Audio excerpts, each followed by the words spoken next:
Soprod et la RTI vous présentent en partenariat avec le 179, votre conseiller client de la CIE, 2 minutes pour comprendre.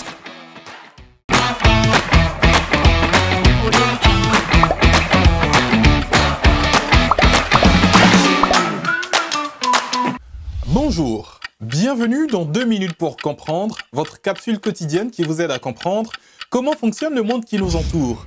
Aujourd'hui, je vais vous parler de la cicatrice. Petit comme grand, nous passons tous un jour ou l'autre par cette phase. Après une coupure, écorchure, brûlure ou toutes sortes de blessures, notre peau cicatrise.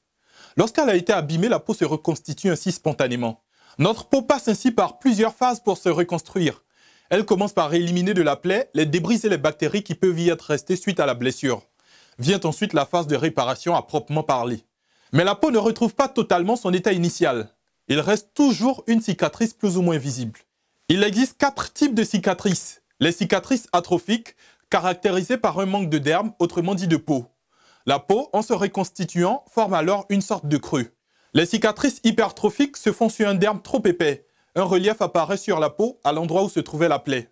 Les cicatrices hyperpigmentées, elles sont quant à elles plus foncées que la peau du reste du corps. Et les cicatrices dépigmentées sont au contraire plus claires que la peau du reste du corps. Voici maintenant quelques conseils pour bien cicatriser.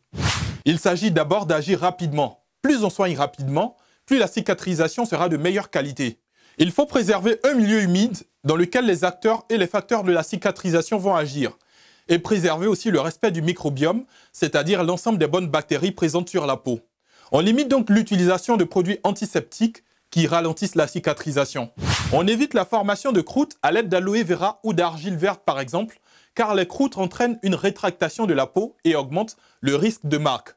Elles peuvent aussi démanger, et si l'on commence à gratter la plaie et que l'on arrache la croûte, cela crée une nouvelle petite plaie.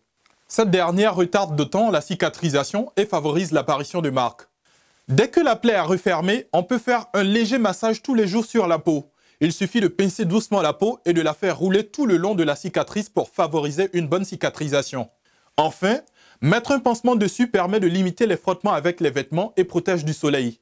Car il ne faut pas exposer une cicatrice au soleil, sinon elle risque de se pigmenter. Je vous donne rendez-vous demain à la même heure pour un nouveau numéro de 2 minutes pour comprendre. Soprod et la RTI, en partenariat avec le 179, votre conseiller clientèle de la CIE, vous ont présenté 2 minutes pour comprendre.